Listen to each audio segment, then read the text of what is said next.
आपा नहीं है, उसको मैं और मेरा मान लेने के कारण तुम बहुत दुखी हो रहे हो। जो चीज अपनी नहीं है उसको मेरी मान लेने के कारण तुम बहुत बहुत दुखी हो। ये जो मालूम पड़ता है कि हम इसकी वजह से सुखी हैं, यही असल में दुख का बीज है। क्यों कि वो चीज हमेशा रहेगी नहीं, जवानी हमेशा रहेगी नहीं, अब जाएगी, और संसार की वस्तुएं हमेशा रहेंगी नहीं, वो बदलेंगी। ये शरीर भी हमेशा एक सरीखा रहेगा नहीं। आज तुम जोश में हो, आज तुम जोश में हो और समझते हो कि हमारे बराबर बुद्धिमान, हमारे बराबर विद्वान, हमारे बराबर शक्तिशाली, प्रतिभाशाली दूसरा कोई नहीं है। लेकिन एक दिन ये नशा उतर जाएगा, तब तुम अपने को निर्बुद्धि समझने लग जाओगे, दीन समझने लग जाओगे, हीन समझने लग जाओगे, पापी समझने लग जाओगे। और उस समय तुम्हारी समझ ही तुमको बड़ा भारी दुख देगी। आज भी जो दुख होता है वो समझ की गड़बड़ी से होता है, और आगे भी जो दुख होगा वो समझ की गड़बड़ी से होगा। क्योंकि आप ये तो जानते हैं कि सुख दुख समझ में होता है, सुख दुख बाहर नहीं होता।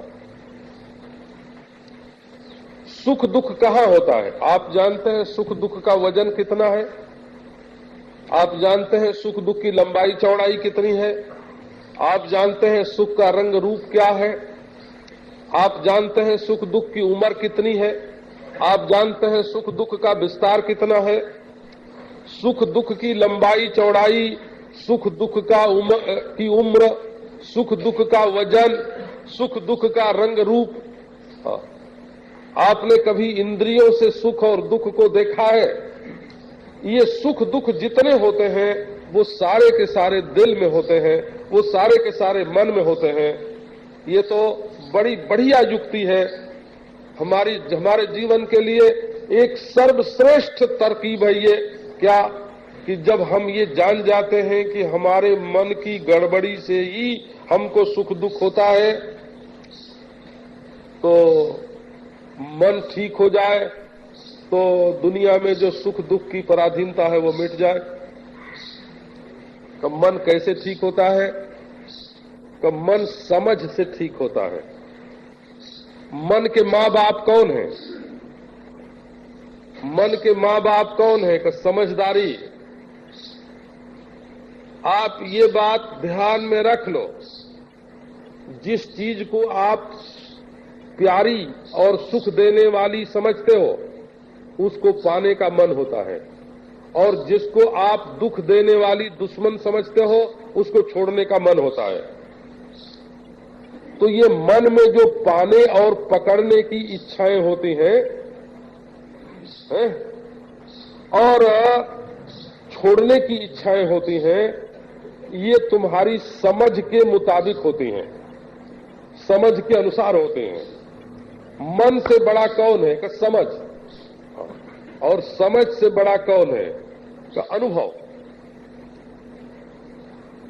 तो मन शरीर में आके काम करता है। शरीर को ठीक करने के लिए डॉक्टरी है हो, शरीर को ठीक से सुलाने के लिए मकान बने, इसके लिए इंजीनियरी है। शरीर के लिए इंजीनियरी है, शरीर के लिए रोटी चाहिए।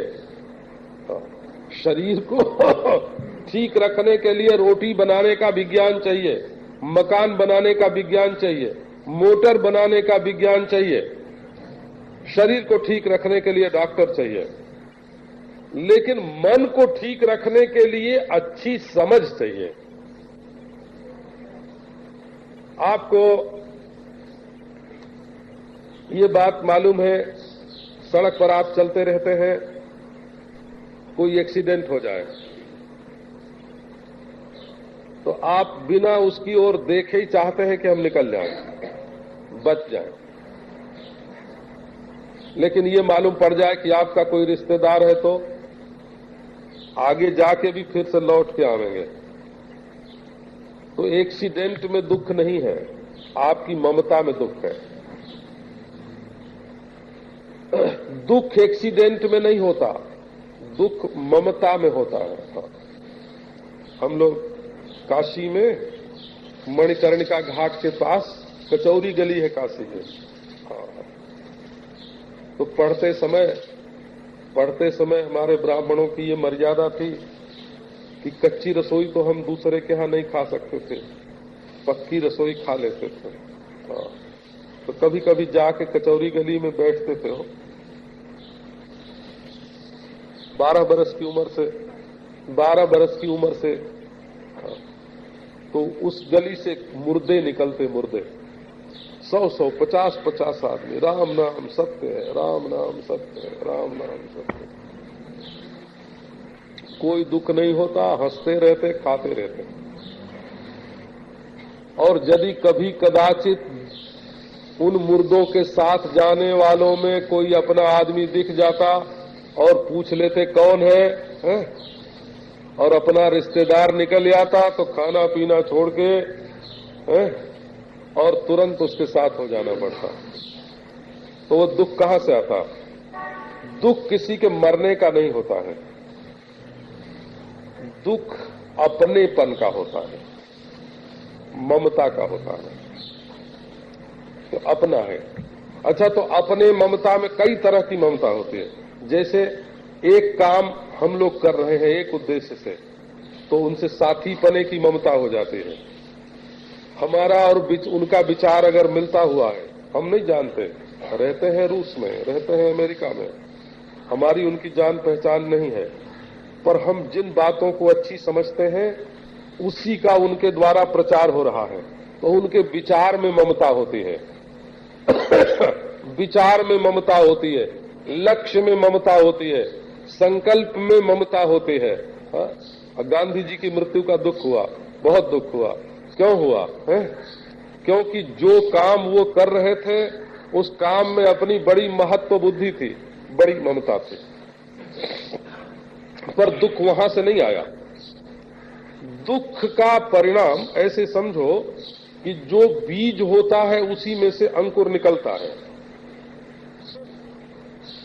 अगर दूध को जमा करके आप चौकोर बनाना चाहते हो तो दूध को ही जमाना पड़ेगा ना। तो जहां जैसी शकल बनती है वहीं वो चीज रहती है।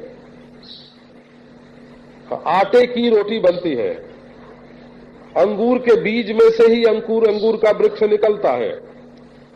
तो जहां मन रहता है, मन में दुख होता है, मन ही दुखाकार परिणाम को प्राप्त होता है। दुख मन की शक्ल है, दुख वस्तु की शक्ल नहीं है। इसलिए दुख कहां बनता है कि जहां मन है, जहां मन है, जब मन है, जैसा मन है, वही मन में ही दुख बनता है। आप दुख के बीज को पहचानो। ईश्वर के पवित्र हाथों से दुख का निर्माण नहीं होता। ईश्वर आनंदमय है, वो दुख का निर्माण नहीं करता। हाँ, प्रकृति दुख का निर्माण नहीं करती। हाँ, प्रकृति तो अपने आप में परिणाम को प्राप्त होती रहती है। जहां हम ईश्वर के आनंदमय हाथों की कृति में नुक्ताचीनी करते हैं, जहां ईश्वर के मत से हमारा मत नहीं मिलता, वहां दुख होता है। जहां हम प्रकृति के परिणाम को स्वीकार नहीं करते, वहां दुख होता है। जहां किसी चीज को मेरी मानकर हम छोड़ना नहीं चाहते, वहां दुख होता है। जहां किसी चीज को, दूसरे की चीज को अपने पास बुलाना चाहते हैं और वो नहीं आती है, तो वहां दुख होता है। दुख हमारे मन का एक विरोधाभास है, और वो विरोधाभास समझ में जो ठीक ठीक संगति नहीं है, सृष्टि विज्ञान की, ईश्वर विज्ञान की, आत्म विज्ञान की जो ठीक ठीक संगति हमारी बुद्धि में नहीं बैठी है, उसके कारण दुख होता है। असल में जैसे क्षण क्षण बीत रहे हैं, वैसे कण कण बीत रहे हैं। जैसे क्षण क्षण को रोकना हमारे सामर्थ्य के बाहर है, वैसे कण कण को रोकना भी हमारे सामर्थ्य के बाहर है, क्योंकि क्षण और कण ये जुदा जुदा नहीं होते। जो क्षण है, जैसे अनंतता में कल्पित क्षण है, वैसे ही सत्ता में कल्पित कण है, और उनका जो परिमाण है वो विस्तार में, देश में कल्पित है। विस्तार में कल्पित परिमाण है, सत्ता में कल्पित कण है, काल में कल्पित क्षण है, और क्षण से जुदा कण नहीं है, कण से जुदा क्षण नहीं है, और इनका जो साक्षी है अंतरात्मा, जो चैतन्य है, तो वो इनसे बिल्कुल न्यारा है। तो आप अपने स्वरूप के संबंध में विचार करें। ममता, काशी में एक लक्खी चबूतरा स्थान है, आपने सुना होगा, उसका नाम है लक्खी चबूतरा। ठठेरी गली से रानी कुमार को मिलाने वाली गली है, नाम है लक्खी चबूतरा। एक हाथ जमीन, जिसने मकान बनवाया, सेठ ने, अग्रवाल ने, गली में अपना मकान एक हाथ बढ़ा दिया। म्यूनिसिपैलिटी से मुकदमा लड़ा, अंग्रेजों का जमाना था। एक हाथ जमीन थी, एक हाथ लंबी, एक हाथ चौड़ी। सुप्रीम कोर्ट तक मुकदमा गया। वो बड़ा मशहूर मुकदमा था हिंदुस्तान का, बोला लाखों रुपए उसमें खर्च हो गए, लाखों रुपए खर्च हो गए। हाँ, बीच में नाक आ गई, म्यूनिसिपैलिटी की नाक भी आ गई और बनिए की नाक भी आ गई। हाँ, दोनों की नाक बीच में आ गई। लड़ते लड़ते परेशान हो गए। चबूतरा भी है, मौजूद है, वो उजड़ा नहीं। चबूतरा नहीं टूटा, लेकिन सेठ टूट गया। सेठ उजड़ गया हो, सेठ उजड़ गया, चबूतरा नहीं उड़ा। किसने उजाड़ा? ये जो अहम और मम है ना, ये मैं और मेरे का जो झगड़ा है, मैं और मेरे का जो झगड़ा है, इसने उजाड़ा, इसने। तो पाप आपको कब लगता है? जब आप मैं और मेरे के चक्कर में पड़ते हैं। पुण्य आपको कब लगता है? जब मैं और मेरे के चक्कर में पड़ते हैं। आपको सुख दुख संसार का कब लगता है? कि जब मैं और मेरे के चक्कर में पड़ता है। आपको राग द्वेष कब होता है? जब मैं और मेरे के चक्कर में पड़ते हैं। आपको नरक स्वर्ग कब मिलता है? जब मैं और मेरे के चक्कर में पड़ता है। और ईश्वर आपको दुख कब देता है? कि जब आप मैं और मेरे के चक्कर में पड़ता है। अगर ये मैं और मेरा परिच्छिन्न नहीं हो तो ईश्वर दुख नहीं देगा आपको। क्यों नहीं देगा? तो मैं और मेरे की परिच्छिन्नता कटते ही आप ईश्वर से एक हो जाएंगे। तो ईश्वर क्या अपने हाथ से अपने आप को चपत लगावेगा? हम ऐसा बेवकूफी से ऐसा पहले करते थे। रात को भजन करने के लिए बैठते थे, नींद आती थी तो कस के एक चपत लगाते थे। ये बेवकूफी से अपने आप को चपत लगाते थे। पर ईश्वर तो ऐसा नहीं है। जहां मनुष्य का मैं, विचार में मैं हो, ये नहीं कि उससे देह मिट जाता है, उससे घर गृहस्थी नहीं छूटती, उससे पत्नी पुत्र नहीं छूटते हैं, उससे देह छूटता नहीं है। वो दुख छुड़ाने की एक तरकीब है, एक युक्ति है। जहां परिच्छिन्न में से मैं मेरा तुम्हारा हटा, वहां ईश्वर तुमको दुख नहीं दे सकता। क्यों? कि जब तुम्हारा मैं अलग नहीं रहा तो जो ईश्वर का मैं है वही तुम्हारा मैं हो गया। और ईश्वर क्या अपने आप को ही दुख देगा, अपने आप को ही दुखी करेगा ईश्वर सच्चिदानंद घन? तो एक विश्वास की बात करें। नाहम भूत गणो देवो नाहम चाक्ष गणस्तथा एतद विलक्षण कश्चित विचार सोयमीदृशः। विचार के लिए मार्गदर्शन करते हैं, विचार के लिए पथ प्रदर्शन करते हैं, रास्ता दिखाते हैं। विचार कैसा करना, कब विचार ऐसा करना कि ये देह मैं नहीं हूं और ये इंद्रियों का समूह मैं नहीं हूं, मैं इनसे कुछ विलक्षण हूं।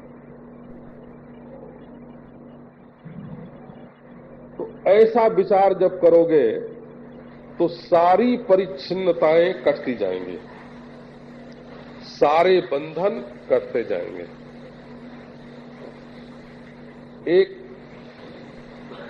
एक ब्राह्मण को हिंदू होने में कितनी देर लगेगी?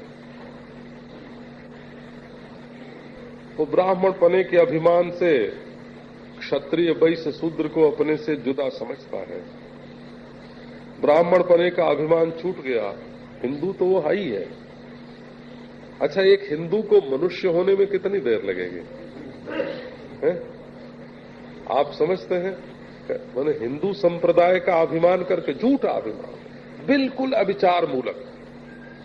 मुसलमान को अपना दुश्मन समझता है, ईसाई को अपना दुश्मन समझता है, अपने को हिंदू समझता है।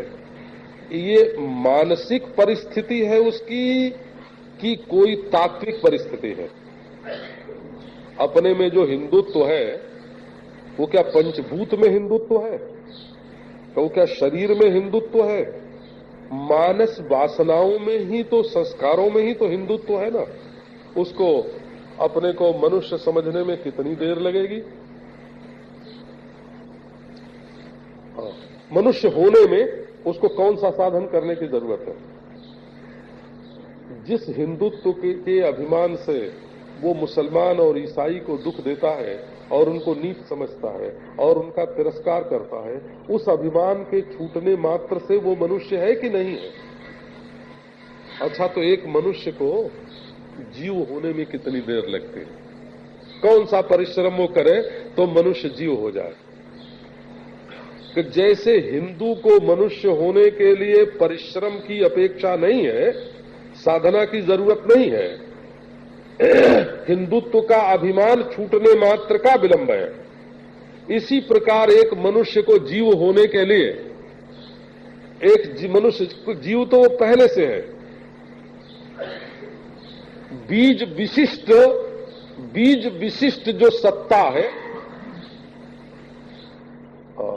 उसको आम बोलते हैं, अंगूर बोलते हैं, अनार बोलते हैं? और बीज विशिष्ट जो चेतन है उसको जीव बोलते हैं। जीव और बीज है ना।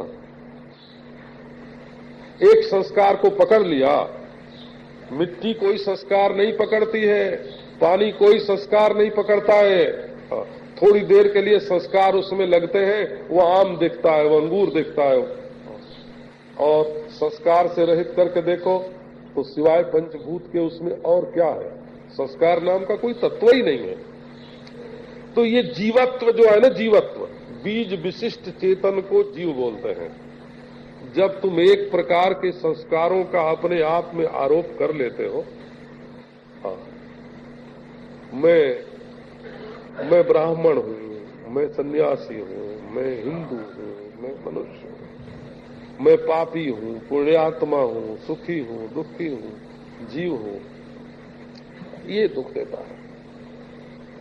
जो चीज बाहर से आई है फिर छूट जाने वाली है, जो सुषुप्ति में भूल जाती है, उस चीज को मैं के साथ जोड़ लेना, साक्षी के साथ जोड़ लेना, चेतन के साथ जोड़ लेना, ये नासमझी है। तो ये तद विलक्षण कष्टेत, तुम सारे संस्कारों से विलक्षण हो, कोई संस्कार तुम्हारे अंदर नहीं है। एक गृहस्थ को सन्यासी होने के लिए क्या करना पड़ता है? बोले गृहस्थ पने का अभिमान छूट जाना जरूरी है। हाँ, पर गृहस्थपना तो केवल अभिमान में ही है, और कहाँ है? अभिमान को छोड़ करके और गृहस्थपना काहे में है? स्त्री, पुत्र, भाई, बंधु, मकान बदलते रहते हैं। देखो, मकान बदलने पर भी गृहस्थपने का अभिमान नहीं बदलता है। एक मकान से दूसरे मकान में चले गए, तो वृंदावन में भी गृहस्थ हैं और बंबई में भी गृहस्थ हैं, और गृह तो दो हैं। गृहस्थपना तो केवल अभिमान में ही है। तो जब सब प्रकार के अभिमान छूट जाते हैं ना, तब परिच्छिन्नता ही छूट जाती है, क्योंकि परिच्छिन्नता अभिमान मूलक है। किसी न किसी भाव में मैं करने के कारण ही परिच्छिन्नता आई हुई है। तो जहां किसी भी भाव में मैंपना, मेरापना नहीं है, वहां परिच्छिन्नता नहीं है, और परिच्छिन्नता नहीं है तब तो वो ब्रह्म है, अपरिच्छिन्न है। एतद विलक्षण कश्चिद विचार सोयम ईदृशा। आपको अगर विचार के मार्ग में चलना है, पाप और पुण्य के झगड़े रगड़े से छूटना है, संपूर्ण संघर्षों से मुक्ति पानी है, दोस्त दुश्मन के चक्कर से, गुलामी से बचना है, नरक स्वर्ग से बचना है, धर्म की अधीनता, जाति की अधीनता, संप्रदाय की अधीनता, ईश्वर की अधीनता से भी यदि मुक्त होना है, क्योंकि ये अपना आपा अपने स्वरूप में ईश्वर की भी आत्मा है, ईश्वर का भी चैतन्य है, ईश्वरत्व का भी प्रकाशक है, कहिए उसका भी अधीन, उसके भी अधीन नहीं है। तो अपने आप को जानना पड़ेगा। ये अपने आप को जानना जो है, उसके लिए कैसा विचार करना चाहिए? ये देखो, अज्ञान प्रभवम सर्वम ज्ञानेन प्रविलीयते, संकल्पो विविध कर्ता विचार सोयमीदृशः। अज्ञान प्रभवम सर्वम, समझदारी से नहीं माना गया। एक देखो, अपना नाम रखा है, किसी ने नाम रख दिया। हम तो छदामी मल नाम भी होता है, किसी का हो तो माफ करना, और करोड़ी मल नाम भी होता है। तो जब माँ बाप ने करोड़ी मल नाम रखा था तो सोच विचार के तुम्हारा नाम रखा था करोड़ी मल। अच्छा, छदामी मल नाम रखा था तो क्या उसने सोच विचार कर रखा था?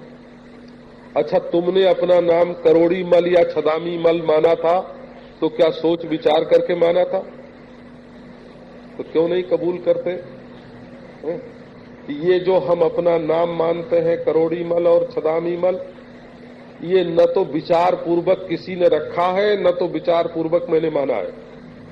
अच्छा, ये नाम लेके कोई गाली दे तो आपको कैसा लगेगा?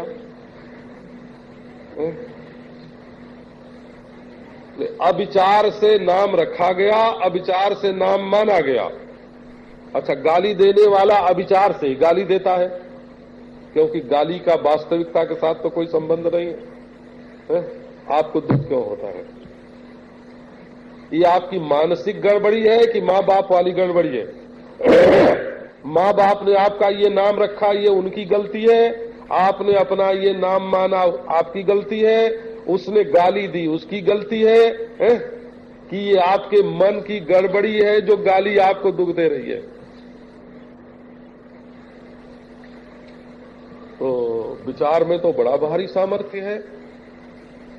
मान लिया कि आपके शरीर पर कभी चाकू लग जाए तो आपको दर्द होगा, कभी रोटी न मिले तो पेट में चूहे तकलीफ देंगे आपको, कभी कपड़ा पहनने को न मिले तो ठंड लगेगी। लेकिन क्या आपके जीवन में इतना ही दुख है? दुख को कम करने के लिए, दुख को संक्षिप्त बनाने के लिए दुख को कम से कम इतनी बात तो आपकी अकल समझेगी ही कि आपके पास दुख को कम बनाने की एक युक्ति है। और यदि सचमुच ये बेवकूफी से माने हुए जो तत्व अपने जीवन में है ये छूट जाए तो दुख का नामो निशान नहीं रहे। अज्ञान प्रभवम दुखम, आचार में मान्यता होती है, विचार में मान्यता होती है, रहनी में मान्यता होती है। अज्ञान प्रभवम सर्वम ज्ञानेन प्रविलीयते, ये सब कुछ अज्ञान से बना है और ज्ञान होने पर मिट जाता है। एक आदमी ने अपने घर में खुदाई करते समय कुछ डले मिले उसको डले, तो उसका ख्याल हुआ कि ये सोना है। अरे वो तो इतना डला देख के उसके मन में आया कि मैं तो करोड़पति हो गया, खुश हो गया। जब जांच करने वाले ने आके बताया कि ये डले सोने के नहीं है, ये तो पीतल के हैं, तो जो खुशी का जोश था ना वो उतर गया। कहा यार कुछ नहीं है। अब बताओ, ये जो तुमको दुख हुआ और गया, इसमें वो डले जो थे पीतल के, वो हेतु थे कि तुम्हारा अज्ञान हेतु था, उनको तुमने नहीं पहचाना, ये इसका हेतु है। तो अज्ञान से जो पीतल सोना मालूम पड़ती है तो वो सोना झूठा होता है। पीतल सोना मालूम पड़ती है अज्ञान से, तो वो सोना झूठा होगा ना।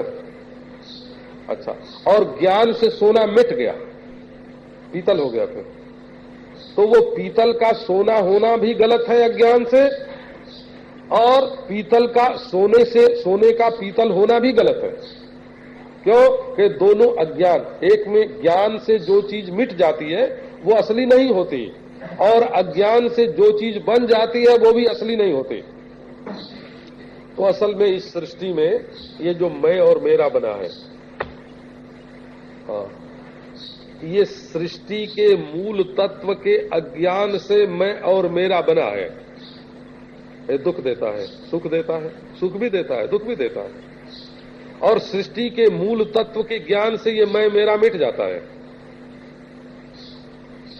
तो असल में सृष्टि तत्व में दुख नहीं है, दुख अज्ञान से पैदा हुआ और ज्ञान से मिट गया। इसलिए ज्ञान का बड़ा भारी महत्व है। अज्ञान प्रभवम सर्वम, अज्ञान से सांप बन गया, रस्सी सांप मालूम पड़ने लगी, और रस्सी का ज्ञान होने पर सांप मिट गया।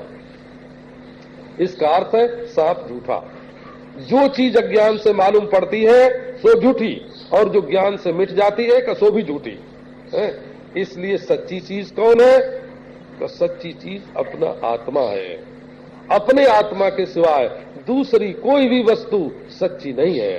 और ये आत्मा वृत्ति का देश, वृत्ति का काल और वृत्ति का आकार, देश काल और आकार के बीज रूप में वृत्ति, और देश काल और वस्तु के अंकुर रूप में वृत्ति, वृत्ति की दोनों अवस्थाओं का साक्षी है। इसलिए ये देश काल वस्तु से परिच्छिन्न नहीं है, अविनाशी, परिपूर्ण, अखंड है। ये ज्ञान स्वरूप आत्मा, ये ज्ञान स्वरूप आत्मा साक्षात ब्रह्म है, अद्वितीय है। तो ये विचार करने से क्या होगा? जब अपने स्वरूप का विचार करोगे तो देखोगे कि सारे दुख मिट रहे हैं। संकल्पो विविध कर्ता बोले भाई, ये करता, ये करता, ये करता, इसने दुख किया, इसने सुख किया, इसने पाप किया, इसने पुण्य किया। नहीं नहीं, असल में जिसको दुनिया में पाप मानते हैं वो एक स्थान में, एक समय में, एक जाति में, एक व्यक्ति के लिए वो पाप होता है, और दूसरे समय में, दूसरे देश में, दूसरे व्यक्ति के लिए, दूसरी परिस्थिति में वो पुण्य हो जाता है। और एक देश में, एक काल में, एक समाज में, एक व्यक्ति के लिए जो पुण्य होता है वही दूसरे स्थान पर, दूसरे काल में, दूसरे व्यक्ति के लिए वही पाप हो जाता है। पाप पुण्य क्रिया में नहीं होते, पाप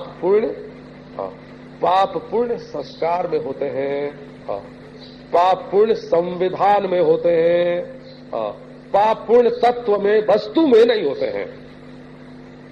तो बड़े भारी दुख से मनुष्य बड़े भारी दुख से छूट सकता है। संकल्पो विविध कर्ता, ये विविध कर्ता के रूप में संकल्प ही बना हुआ है। आप मन में बैठा लेते हैं ये अच्छा है, फिर वो न होने पर दुखी होते हैं। मन में बैठा लेते हैं ये बुरा है, फिर वो हो जाने पर दुखी होते हैं। और जिस बच्चे को अच्छाई बुराई दोनों का पता नहीं है उसको दुख नहीं होता है। आखिर उसके भी तो हृदय है, उसके भी तो मन है।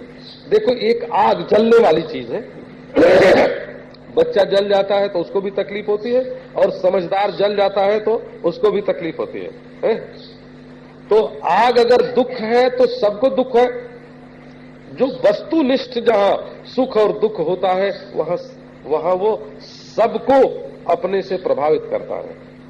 ये सम्यक्त की कल्पना, मैं सुखी हूं, मैं दुखी हूं, है ना।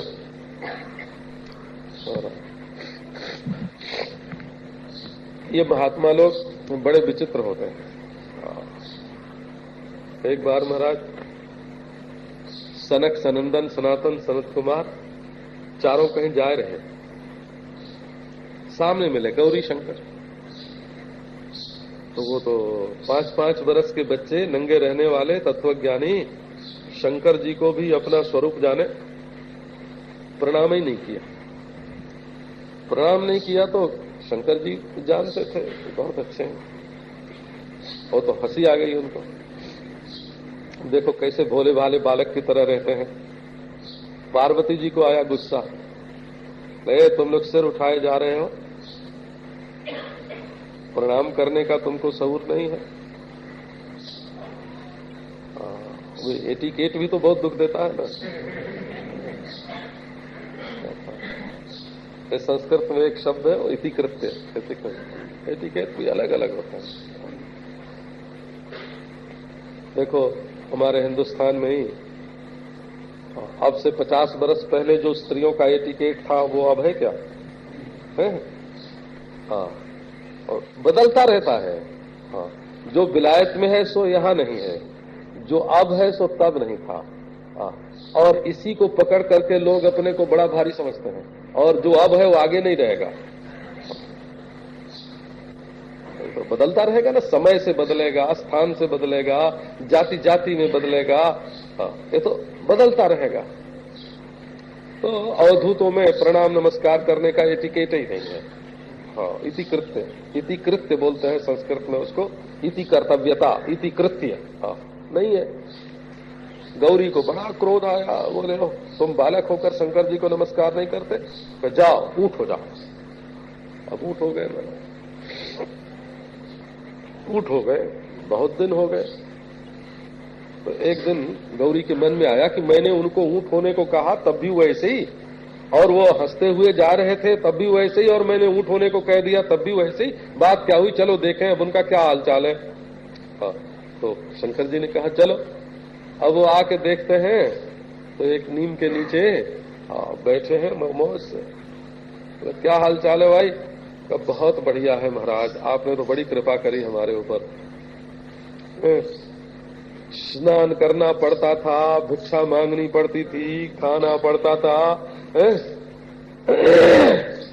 अब तो सब झगड़े मिट गए, वो नीम का पत्ता खा लेते हैं और नीम के नीचे बैठ के अपना ईश्वर का ध्यान करते रहते हैं, अपने स्वरूप का चिंतन करते रहते हैं।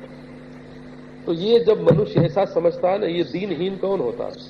जो समझते हैं बढ़िया मकान में रहने को नहीं मिलेगा, तो हम दीनहीन हो जाएंगे, बढ़िया खाना नहीं मिलेगा तो हम दीनहीन हो जाएंगे, हैं?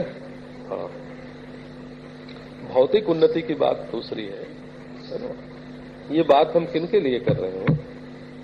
जो सत्य के जिज्ञासु हैं, जो तत्व के जिज्ञासु हैं, जो ब्रह्म के जिज्ञासु हैं, जो भोग के इच्छुक हैं, उन्हें भोगी के पास जाना चाहिए। जो धन के इच्छुक है उन्हें धनी के पास जाना चाहिए, है ना। जो कर्म के इच्छुक है उन्हें कर्मी के पास जाना चाहिए। जिन्हें आध्यात्मिक जिज्ञासा हो, सत्य क्या है, मैं कौन हूँ, ईश्वर कौन है, इनका संबंध क्या है, जिसके मन में सिद्धि तुमको चाहिए तो किसी सिद्ध के पास चले जाओ, किसी जादू टोना वाले के पास जाओ, वो जादू टोना वाला तुमको जादू कर देगा। सिद्धि चाहिए तो तुमको सिद्धि दे देगा। तुम्हें मुकदमे में जीतना हो तो किसी दूसरे के पास जाओ, है ना। तुम्हें दवा चाहिए तो किसी दूसरे के पास जाओ, बेटा चाहिए तो किसी दूसरे के पास जाओ, है। बेटा देने वाला दूसरा होता है, दवा देने वाला दूसरा होता है, जादू टोना करने वाला दूसरा होता है, सिद्धि दिखाने वाला दूसरा होता है? जो तुम्हारे चित्त में दीनता है, जो हीनता है, जो पापीपना जिसके कारण तुम गिर गए हो, जो पुण्यात्मापना है जिसके कारण तुम अभिमान करते हो, जिस भेद बुद्धि के चक्कर में आकर के तुम संसार में कूटे जा रहे हो, उस भेद बुद्धि को अगर मिटाना इष्ट हो तो इस विचार के मार्ग पर आओ। ये तुम्हारा संकल्प ही संसार में तुमको दुख दे रहा है, दूसरा कोई दुख देने वाला नहीं है। एतयोर यदुपादानम सूक्ष्मम एकम सूक्ष्मम सदव्ययम यथैव मृद घटादीनाम विचार सोयमीदृशः। यह ज्ञान किसमें है और ये संकल्प किसमें है? नासमझी और वासना, इन दोनों का निवास किसमें है? अज्ञान माने नासमझी और संकल्प माने वासना। ये मनुष्य को जितना दुख है नासमझी का दुख है, जितना दुख है वासना का दुख है। देखो कभी ऐसा दुख हो गया कि अमुक आदमी ने हमको प्रणाम ही नहीं किया। अच्छा बताओ कि जिसने प्रणाम नहीं किया उसने हमको कोई दुख दिया? नहीं दिया, बिल्कुल। क्योंकि संभव है उसको याद ही ना आई हो, ऐसा भी हो सकता है। वो किसी दूसरे ध्यान में मगन रहा हो, ऐसा भी हो सकता है। वो मस्त रहा हो परमात्मा में, ऐसा भी हो सकता है। हमारे मन में जो प्रणाम करवाने की वासना है वही ना हमको दुख देती है। इसने ऐसा क्यों कह दिया, तो क्या वो जीभ तुम उसकी पकड़ के रखोगे? इसने ऐसा क्यों किया, ये चीज इसने क्यों लिया, ये क्यों दिया? दूसरों का व्यवहार तुम्हें सुखी दुखी क्यों करता है? केवल वासना से। और तुम स्वयं दुखी सुखी क्यों होते हो? बोले अज्ञान से, नासमझी से। दूसरा जब तुमको दुख सुख देता है तो समझना कि तुम्हारे मन में वासना है, और तुम स्वयं जब दुखी सुखी होते हो तो तुम्हारी नासमझी तुमको दुख सुख देती है। ये छाया और प्रकाश की सृष्टि में, ये दिन और रात की सृष्टि में, और ये झूठे पूरब पश्चिम बने हुए, ये देखो तख्ते का ये भाग पश्चिम हो गया और ये भाग पूरब हो गया, झूठे मूठ बना है ना। क्योंकि वहां जाने पर ये पूरब पश्चिम हो जाएगा और वहां जाने पर ये पश्चिम पूरब हो जाएगा। तो ये झूठ मूठ में बने हुए पूरब और पश्चिम, और झूठ में मूठ में बने हुए मिनट और घड़ी और दिन और रात, और झूठ मूठ में बने हुए ये छाया प्रकाश, ये झूठ मूठ के बने हुए दुश्मन और दोस्त, और ये झूठ मूठ के बने हुए जीव और ईश्वर, झूठ मूठ के बने हुए, है ना।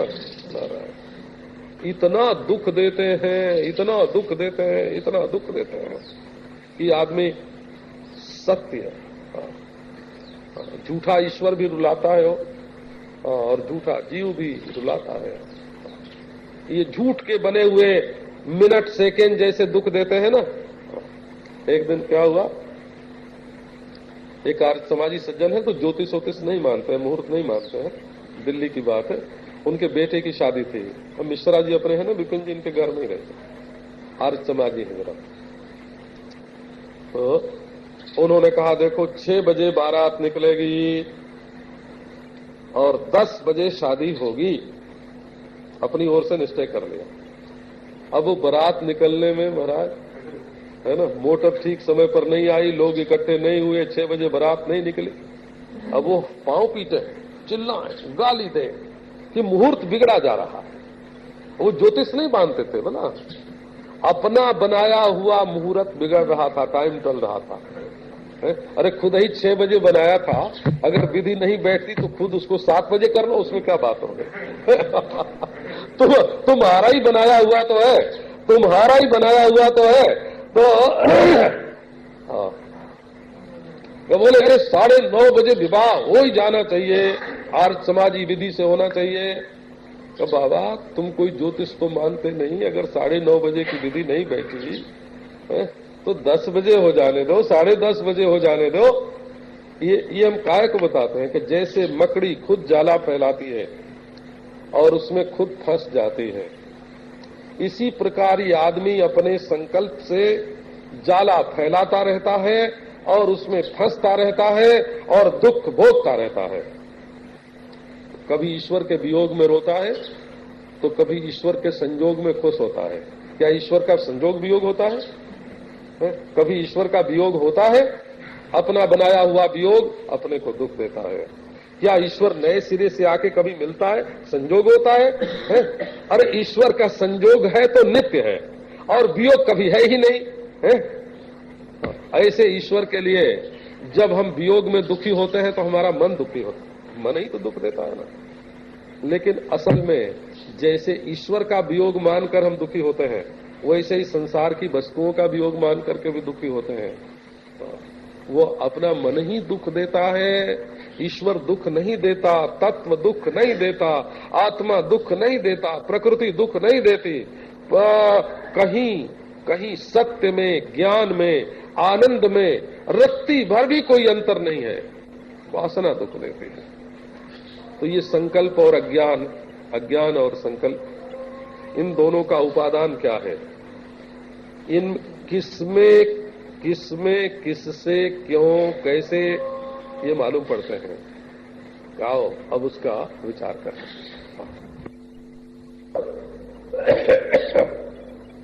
तयोर्यदुपादानम् एकं सूक्ष्मं तदव्ययम् यथैवमृतघटादीनां विचारः सोऽयमीदृशः अहमेकोऽपि सूक्ष्मश्च ज्ञाता साक्षी सदव्ययः तदहं नात्र सन्देहो विचारः सोऽयमीदृशः। अब विचार का प्रकार बताते हैं, विचार कैसे करना चाहिए। जो समाधि अभ्यास से लगती है वही समाधि विचार से भी लगती है। जब हम किसी चीज के विचार में तन्मय हो जाते हैं और जब बुद्धि के सामने वही चीज रहती है, तब अपने आप ही समाधि लग जाती है। बिना आसन किए समाधि लग जाती है, बिना प्राणायाम के समाधि लग जाती है, बिना आंख बंद किए समाधि लग जाती है, बिना प्रत्याहार धारणा ध्यान किए समाधि लग जाती है। यदि वस्तु का विचार ठीक ठीक होवे, विचार वस्तु को ग्रहण करने लगे, तो चित्त की 2 अवस्था देखने में आते हैं। एक संकल्प, मन फुरफुराता रहता है, और एक शांति, सुषुप्ति। जिस समय संकल्प नहीं फुरते हैं। एक ग्रहणात्मक अवस्था होती है चित्त की और एक अग्रहणात्मक होते हैं। एक में तो चित्त ग्रहण करता रहता है और एक में किसी भी वस्तु को चित्त ग्रहण नहीं करता। तो ग्रहण करने वाली अवस्था दो तरह की होती है। एक वस्तु का यथार्थ ग्रहण करना और एक जो वस्तु जैसी होए उसके विपरीत ग्रहण करना। इसको अन्यथा ग्रहण बोलता है। अन्यथा ग्रहण ऐसे समझो कि जागृत अवस्था में ग्रहण होता है, स्त्री स्त्री मालूम पड़ती है, पुरुष पुरुष मालूम पड़ता है, और मिट्टी मिट्टी, पानी पानी, सूर्य सूर्य, चंद्रमा चंद्रमा, जैसा है वैसा मालूम पड़ता है। और स्वप्न काल में जो चीज नहीं होती है वो है के रूप में मालूम पड़ती है। जो नहीं है उस समय उस स्थान में और उस रूप में जो चीज नहीं है सो चीज उस समय उस स्थान में उस रूप में मालूम पड़ती है। तो इसको अन्यथा ग्रहण बोलते हैं। अन्यथा ग्रहण। और जब सुषुप्ति होती है तो किसी भी वस्तु का ग्रहण नहीं होता है। तो अब ये किसको ये सब मालूम पड़ते हैं? तो संकल्प भी मैं को मालूम पड़ता है, मुझे मालूम पड़ता है, और उल्टे संकल्प भी मुझे मालूम पड़ते हैं और सीधे भी। चीज जो सच्ची मालूम पड़ती है सो भी मुझे मालूम पड़ती है, और जो झूठी मालूम पड़ती है सो भी मुझे मालूम पड़ती है। अच्छा, जब नहीं मालूम पड़ती है तो किसको नहीं मालूम पड़ती है? वो नहीं किसको मालूम पड़ता है? तो अभी मैं को ही मालूम पड़ता है। इसका अर्थ ये हुआ कि चीज को ज्यों का त्यों देखना और चीज को विपरीत देखना और चीज को न देखना, ये तीनों अवस्था हमारे चित्त की होती है और हम इन तीनों से परे एक हैं।